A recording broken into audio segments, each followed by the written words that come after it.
Blog Talk Radio. Welcome to Voices for Change 2.0, the mental health podcast that's changing the discussion one voice at a time, featuring guests that will help end the stigma and keep talking mental health. And now, here are your hosts, Rebecca and Joe Lombardo.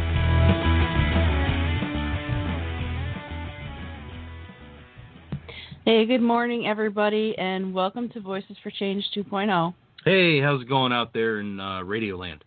I'm a dork. Yeah, welcome to Voices for Change 2.0, you guys. Thanks for tuning in this lovely Saturday on the back end of July in the year of our Lord 2020. Yeah, that lovely reminder. Yeah. So, well, yeah. There's good news ahead, though, for us at least. We'll be celebrating our anniversary on August 3rd. That's right. Yeah, 19 years, you guys. Somehow this beautiful, wonderful woman sitting next to me has survived 19 years of my ridiculousness, and I still am blown away by that. I don't know how she puts up with it, but I'm grateful that she does. Well, it's not like you don't have things to put up with as well, so. Yeah, I know, babe, but I still think I make things more ridiculous for you. So, but yeah, looking forward to that. I got the day off for work, and I'm really looking forward to that because with the way this year has been going, days off are few and far between now. When they're over and above the normal weekend days and stuff, it's just really you don't know what direction you're going in right now, or at least I don't. Mm-hmm. Also, and I said this to our producer and to our guest who we'll have on shortly. If I yawn at all today during the show, so a little background on that. I sleep with a CPAP machine and have nasty sleep apnea, and for some reason I got about an hour's worth of sleep this morning without it. And without the CPAP machine. Without the CPAP machine, yes. And I am just wiped out from it. Can't stop yawning and small headache. So I probably won't be my normal up, gregarious self that I usually am, but I'm trying, so bear with me. I appreciate you putting up with me. I appreciate Beck putting up with me. I appreciate everybody putting up with me because I am a mess. That's all right, honey. I'm a mess too.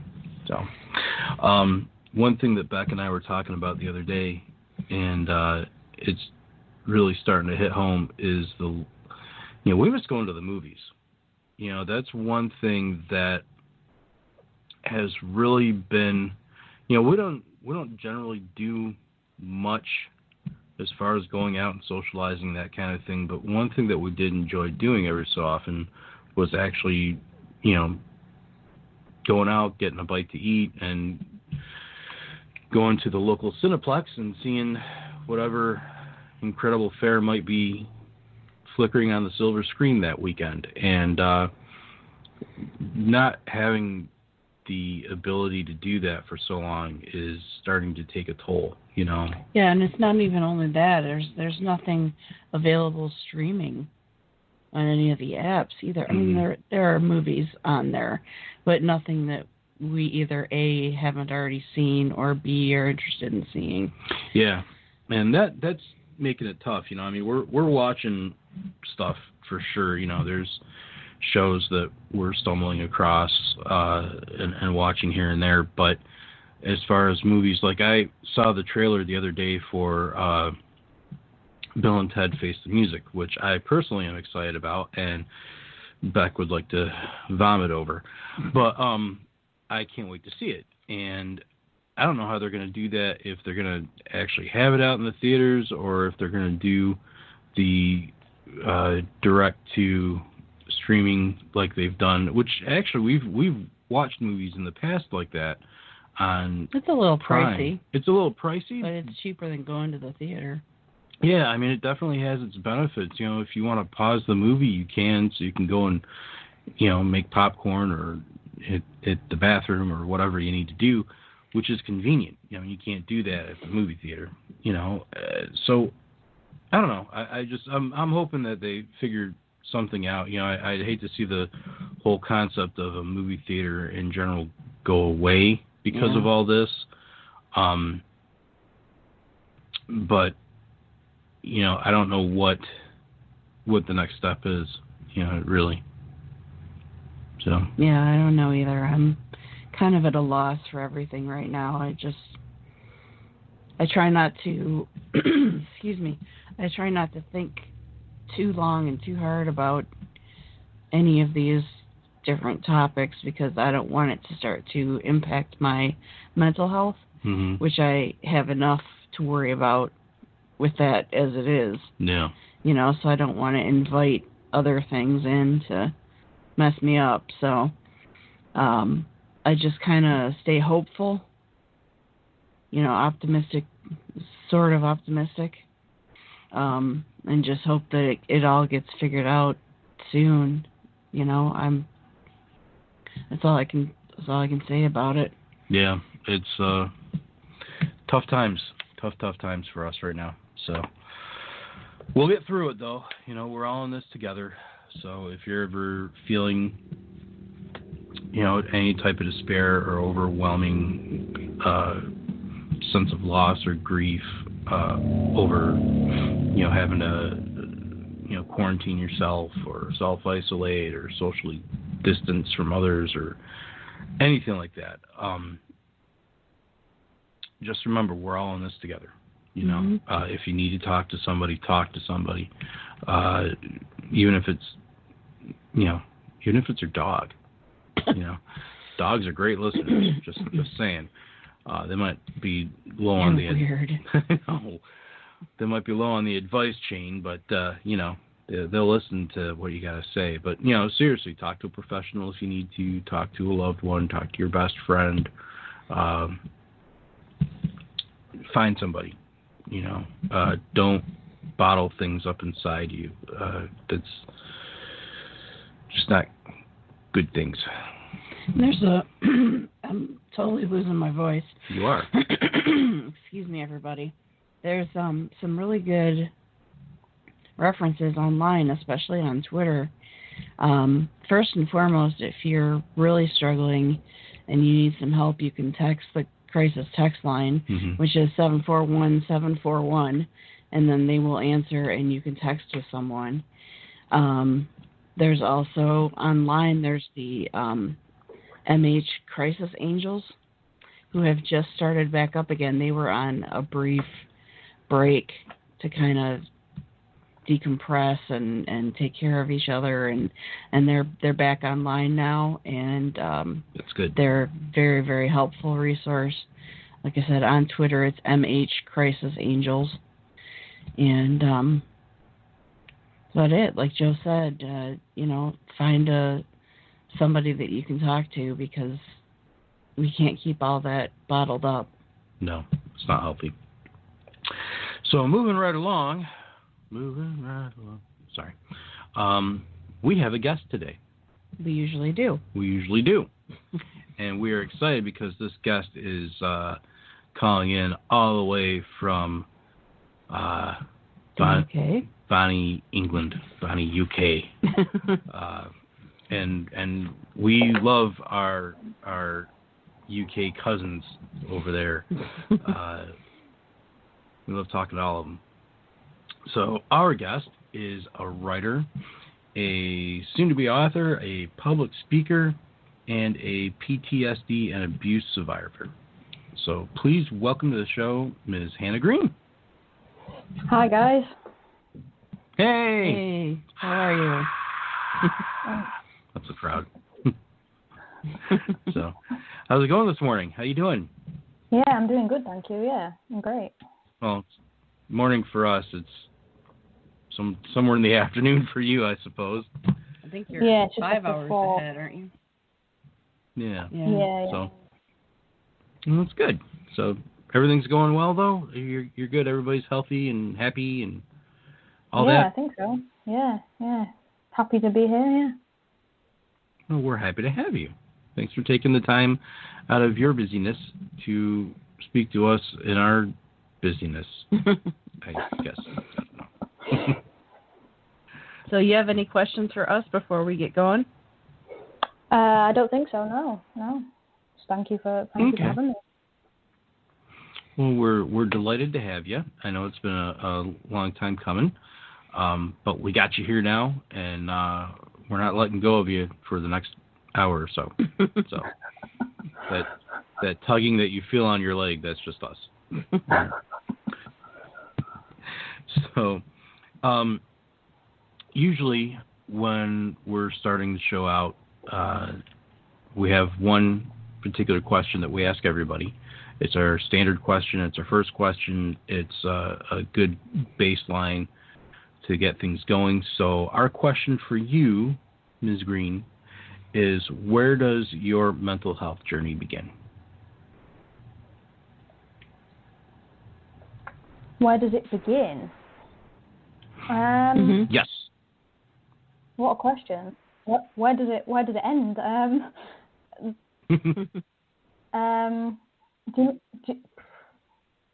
Do you mean when did my mental health struggles begin, or just in general, where did it begin? Yes, when your struggles began. Yes. Ah, okay, right. So for me, it was when I was 21, when I was in my final year of university, or you guys call it college. That's when it kind of started for me, I guess. Yeah. Okay. And what were you going through at that time? Did you seek out professional help, or were you turning to family or friends, or what was going on at that time that your mental health was starting to be affected?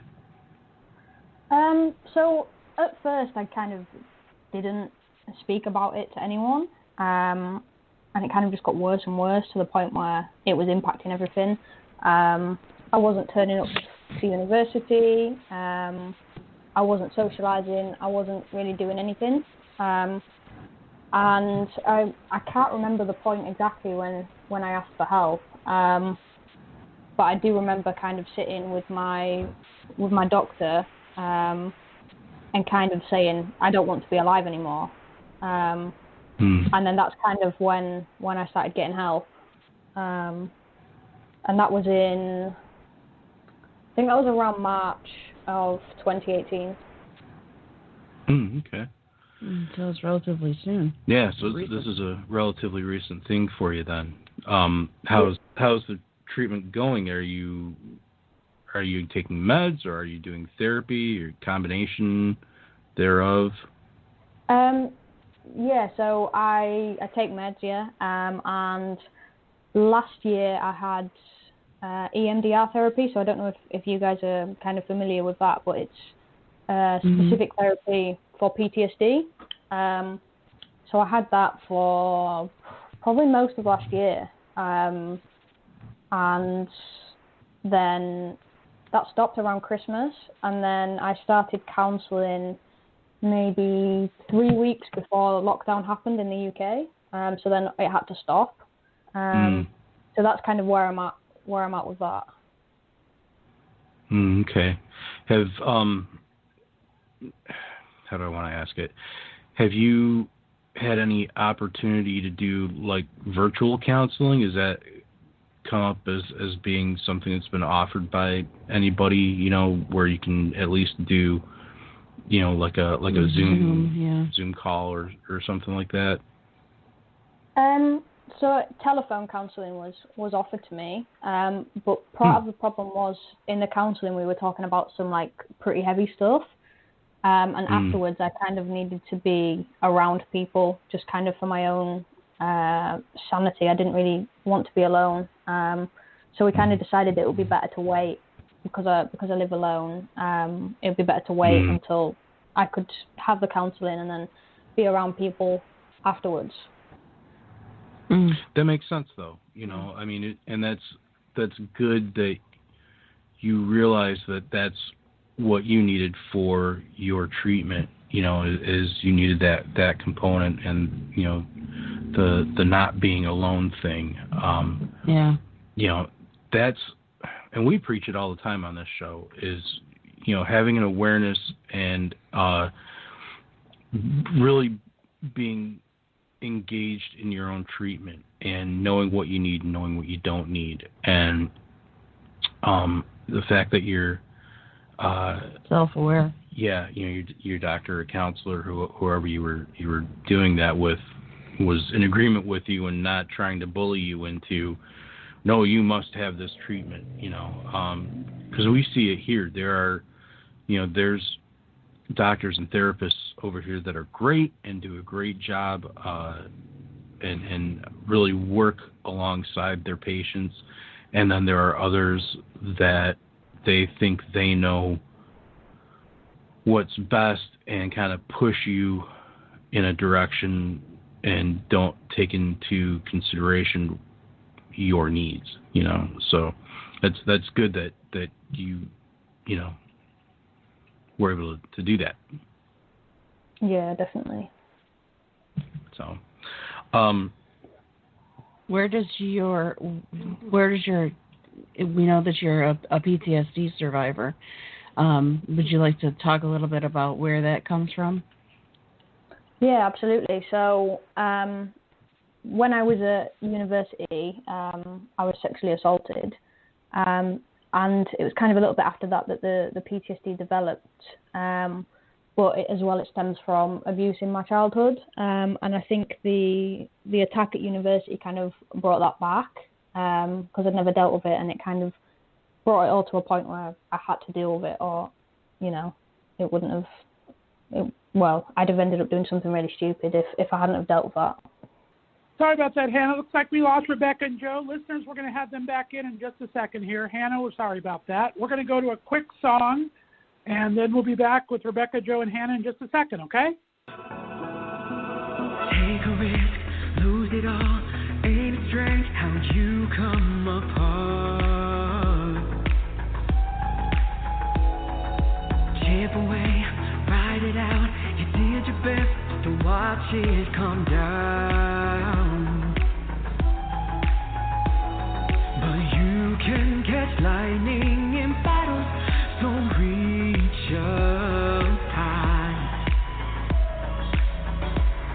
We're all made of wishes inside us. We run the sky. Be bright.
Hey, welcome back to Voices for Change 2.0, you guys.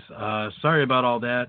You've just been listening to some Brian Justin Crumb songs because our computer died on us. Yeah, that was fun. Yeah, that's never happened to us that's before. That's a live show for you there, folks. Yeah, just the computer felt the need to restart out of nowhere. And we want to apologize to our guest, Hannah Green, and to you guys as well. Hope you got to enjoy some music at least. Hannah had just started answering a question we had asked, and the whole thing just went kaflooey. Mm-hmm. So Hannah, are you there with us? Yeah, I am. Okay. Was it the PTSD question? Yes. Yes, ma'am. Okay, yeah. So when I was at university, I was sexually assaulted, and so that's when the PTSD kind of started developing as such, and then it also stemmed from abuse in my childhood, and I think the assault at university kind of brought all that back up for me, and because I'd never dealt with it. So when I finished university, I went to the Czech Republic to work for a while, and basically to run away. And then when I got back to the UK, that's when things got really bad for me, and I realised I had to deal with it. Wow. I'm sorry that you went through that in the first place. That's horrible. I know we'd give you a big old hug if we could, because that's just a horrible thing to have to go through. Believe me, I understand where you're coming from. I've dealt with some abuse situations in my past, and thankfully not in the 19 years that I've been with Joe. He was kind of my knight in shining armor. But prior to that, I had some really horrible relationships and some incidents, and I have a great amount of empathy for you because I understand what you're going through, what you have gone through. Let's move on. Okay. All right. So, Hannah, have you always wanted to be a writer? No. So when I was at school, the only subject I kind of actively disliked was English.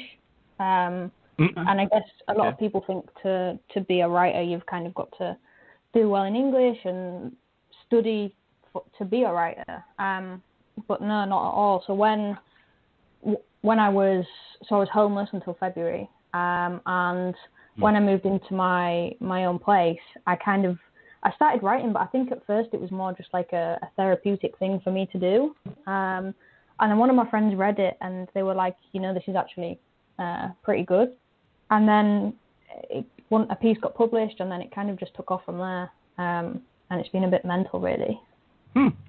That's really fascinating. Usually it's not the normal answer that we get when we have somebody that writes. It's like, yeah, I wanted to write since I was a little kid, blah, blah, blah. And you're like, no. Yeah. No, it's been strange. That's surprising.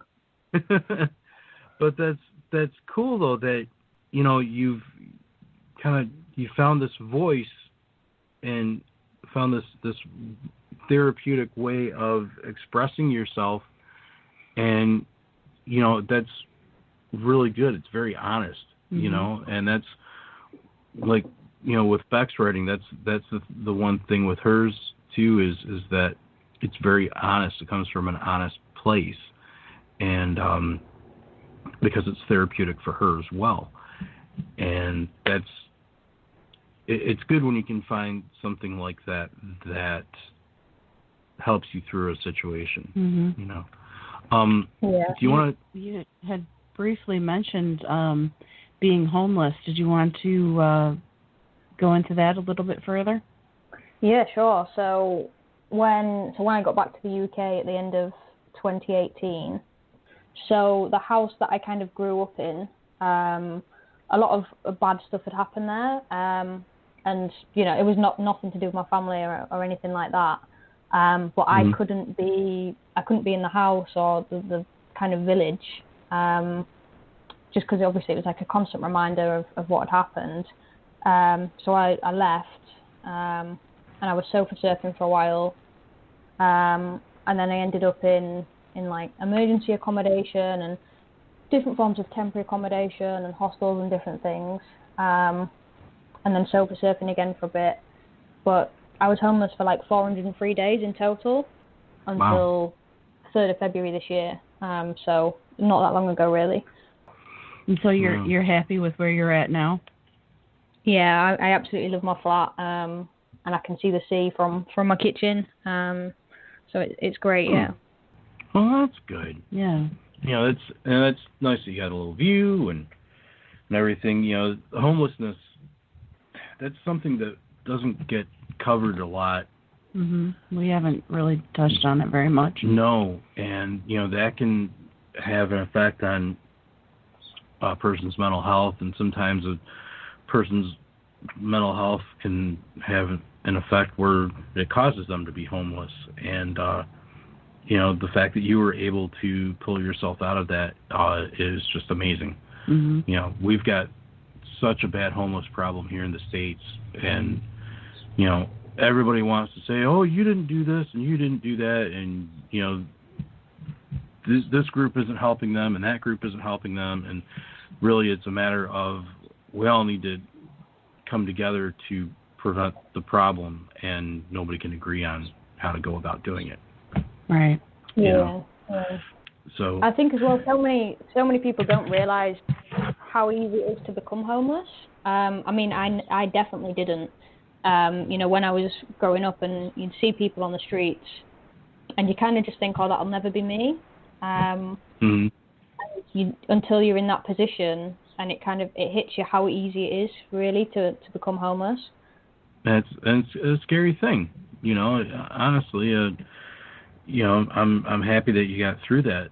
You know, and on the other side, and you have a, you know, that's the thing is, having a home isn't just about having a home. You know, it's having that sense of security, that sense of feeling safe, of knowing that, okay, this is my little corner of the world, and this is where I can be and be me, you know. And yeah, exactly. you know, it's a refuge, and when you don't have that, that's terrifying.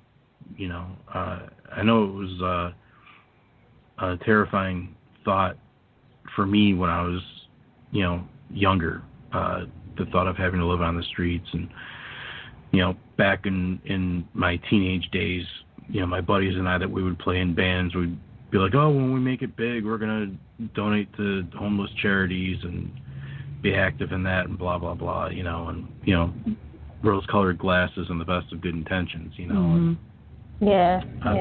Obviously, I'm not a rock star, so we know where that went. But, you know, it really is, it's an issue that needs to be addressed more, you know. Yeah, absolutely. So you wrote a chapter for a book. Would you please tell us a little bit more about your chapter, and then about the upcoming book? Yeah, of course. So the book as a whole is about different forms of social injustice. So race, class, gender, sexuality. And then my chapter specifically is on women's homelessness.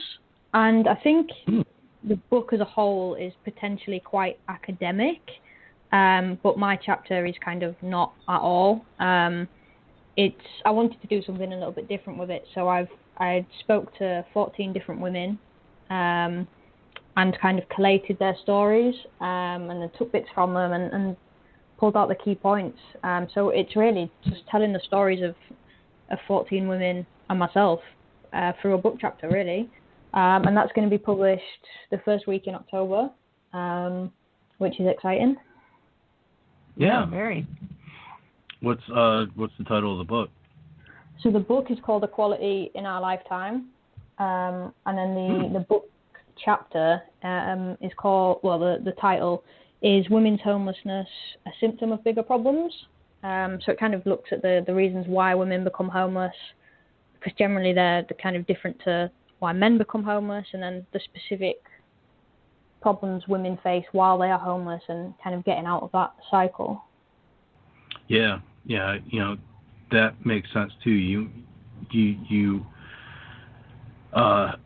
you see, there's differences. A guy being homeless, maybe he lost his job, maybe he got in a fight with his family, his significant other, and picked up and took off, but, women that are homeless, it could be, trying to escape an abusive situation, and that's the heartbreaking thing to me is, having to be in a situation like that to begin with. Yeah, men have abusive relationships to escape as well. We can't gloss over that. That wouldn't be fair. No. Yeah, of course, yeah. I feel bad for anybody going through that type of thing where they feel, and we kind of had to deal with that in our life. With our niece when she moved in, she was trying to escape an abusive situation, and I'm happy that we were able to provide that for her. Not everybody has that. So that's exciting. So it comes out in October. Yeah, the beginning of October. I don't have an exact date yet. It's great. And then I saw that you're also in the process of writing your own book. Do you want to talk about that a little bit? Yeah, so that's literally just my story, I guess, the last few years. Homelessness, PTSD, surfing. It just, kind of tells my story in slightly more detail. That's very cool. So kind of like a memoir then. Yeah, kind of, yeah. Oh, that's good. Memoirs are great because it's not such an academic kind of thing. It's more, hey, this is my story and this is what I went through.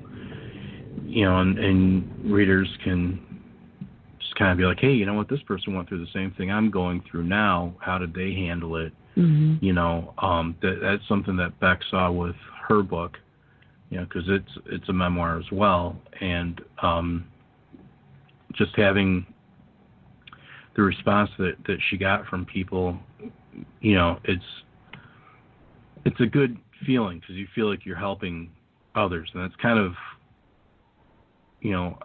our mindset on this is we're all in this together. We're all here to help each other through all this. Yeah, exactly. I think that's why I carried on writing as well, because the reaction I got from the first piece I wrote, and kind of people saying that it helped them or they were in similar situations, and that's what kind of motivated me to carry on. That can certainly be a motivator, getting that kind of positive feedback.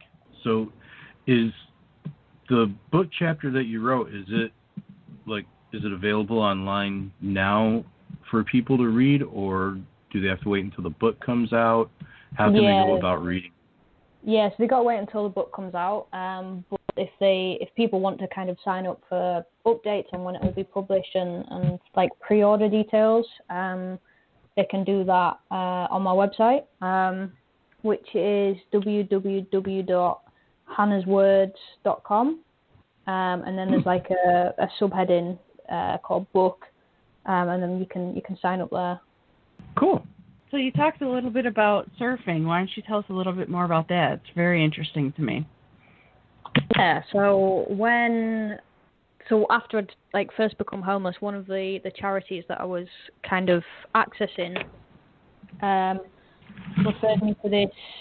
It was a new program that was starting up. It was like a surf therapy type program, and it was basically surf lessons for people who were struggling with their mental health or out of work for whatever reason.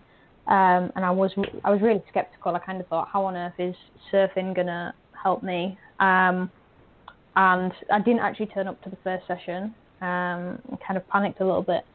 But then the week after, when I actually went, it was just unreal. As soon as I was kind of in the water, it was like everything else just didn't matter. And the sea was just so calming. So I kind of did that, and it was 6 weeks of surf therapy originally, and then I kind of just carried it on. So I was going twice a week by last summer, and then sometimes more. And it's just something that I've absolutely fallen in love with. And even now, if I'm having a bad day, I'll just go and surf. Or if there's no waves, I'll just kind of paddle out and just sit for a little bit. And it's really just calming and kind of grounding, I guess. That's really cool. Yeah, I've never spoken to anyone that has been a surfer or has surfed in the past. It's very, very interesting to me. Have you thought about maybe in the future when traveling starts to open up a little bit more, maybe going to different locales to surf, or are you more just kind of keeping it, around home as a grounding technique? No, yeah, I definitely want to kind of travel to surf in new places. Yeah, that's definitely on my to-do list. And as well with the surfing, I've made so many kind of amazing friends from the original Surf Therapy, and then they run a similar program but for kids in the town where I live. So I ended up volunteering on that program to kind of, just because I thought that it was absolutely amazing program, really. And yeah, I started volunteering with them. So the friends I've made through that as well is obviously a massive help for my mental health. Oh, that's very cool. Mm-hmm. I give you credit for taking the plunge. Literally and figuratively. Yeah, no pun intended.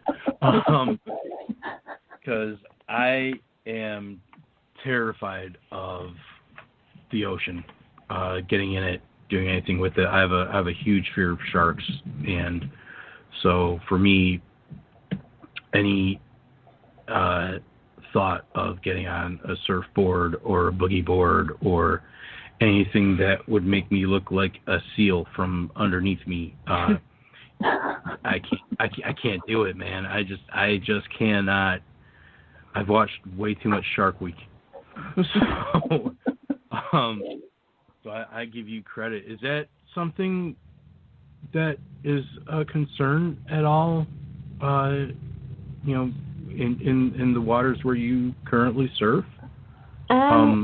We get quite a few seals, and I was about to say the sharks isn't really a problem, because I'd never really thought about that.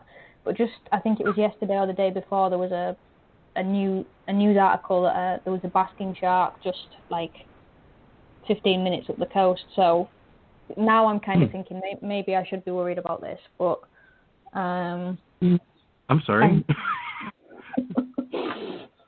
I hope I didn't just ruin your whole surfing thing. We get quite a few dolphins as well, so. Oh, then you'd be okay then. If you got dolphins out there, they're a good deterrent for sharks. And, most of my fear stems from great whites, and everything I've ever watched on them specifically, I've never seen any reference to white sharks in the UK or anything. It's always been, South Africa, tropical, Australia, the southern coast of California, stuff like that. So I think you'd be. Yeah. I think you're probably fine. I've never heard anything bad about a basking shark. So. No, yeah. So, I think you'd be okay. Keep surfing. Don't let him ruin it for you. Don't let me ruin it for you with my. He apologizes for putting his foot in his mouth. Yeah, my irrational fears. So. Oh, it's fine. I have a lot of them. So, during the lockdown, you also started a new job at the Center for Homelessness Impact. Do you want to tell us a little bit about that? Yeah, of course.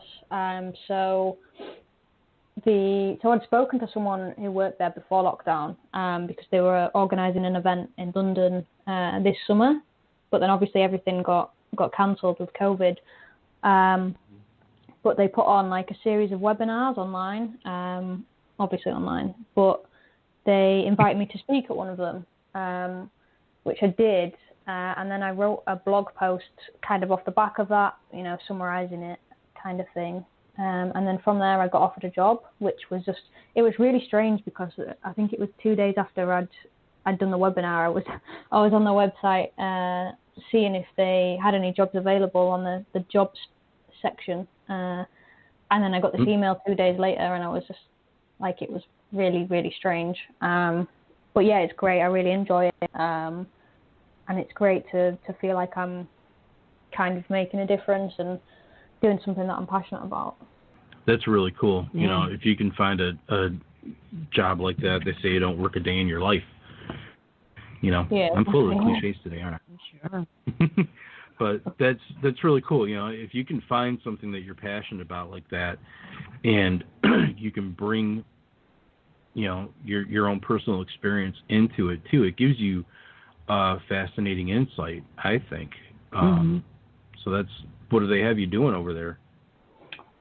So a lot of writing. At the minute, we're kind of hosting this online festival. So it's like 5 weeks long. There's events every day of the week, and it kind of includes people from the US and the UK and all over.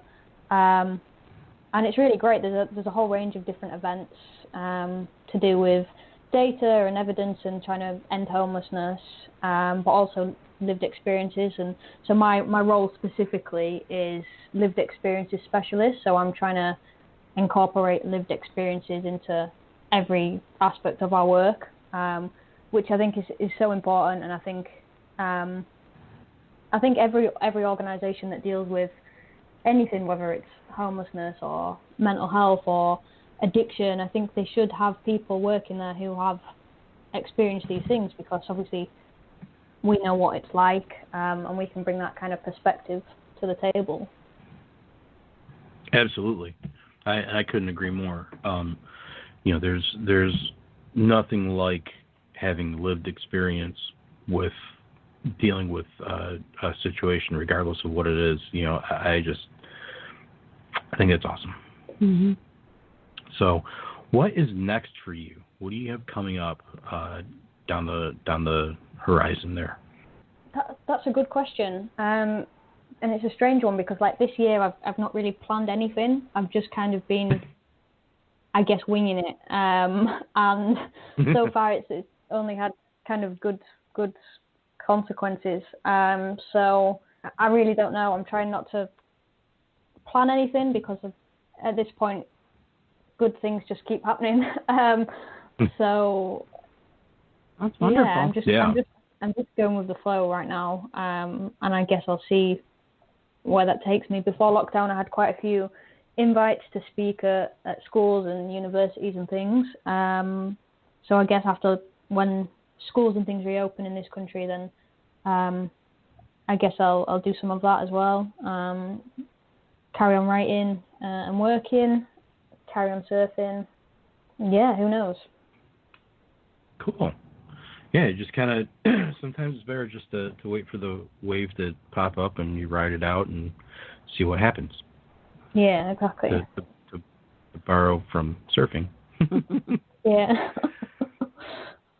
Well, that's very cool. Well, we're getting down to the nitty gritty here, as they say. I don't know who says that. Which means the end of the show. Yes. In this instance, anyway. Yeah. So, really quick, Hannah, if you could, you know, put out your social media, so in case anybody wants to reach out to you if they have more questions about things, or, you know, check out your writing or what have you, where can our listeners find you online? So my Twitter is @h_green21. My website is www.hannahswords.com. And my Instagram is hannahgreen21. And like you said, if anyone has questions or wants to speak about anything, I guess, that we've spoken about today, then I'm more than happy to answer questions or, you know, reply to messages and stuff. Very cool. Yeah. Very, very cool. Do you have anything you want to ask, baby? No, I think we covered everything that Hannah was hoping to cover. Okay. At least I hope so, anyway. Do you have any questions absolutely. for us before we let you go, Hannah? I don't think so, no. Thank you for having me. It was great to talk to you both. Oh, it was our pleasure. Yeah, stay Thanks for safe. putting up with our technical difficulties. Yeah. Oh, that's all right. That That was fun. It was a fun time. We had fun with that. Well, hang on the line. We're going to be listening to Rise Superfruit by Brian Justin Crum. And we'll catch you guys next week. We'll catch you guys next week, hopefully with less tech problems and more bad jokes. So we'll see y'all next week. I won't just survive.